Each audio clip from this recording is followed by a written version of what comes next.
আজকে আমাদের মূলত দাবি আমাদের শিক্ষামন্ত্রীর পদত্যাগ। আপনারা গতকাল দেখেছিলাম ৮ দফা যে দাবি করেছিলেন, সেই দাবির অনেকগুলোতে তিনি দুঃখ প্রকাশ করেছেন। এতে কি আপনারা সন্তুষ্ট নয়?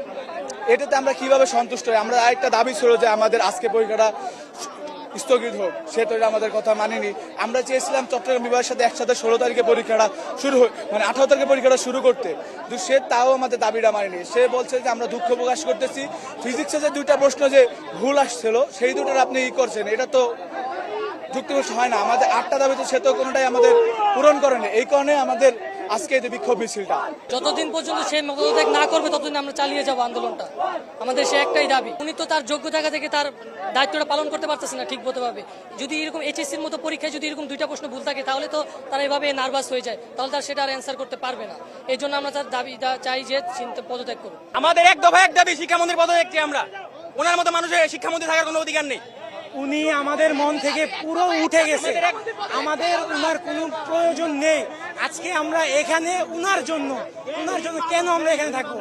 আমাদের জায়গা কোথায়? পড়ার টেবিলে। আমরা কেন এখানে আসবো? কেন? এই কথাটা আপনাদের সরকারকে এবং সরকারের মানুষকে আমরা এই জবাবটা চাই।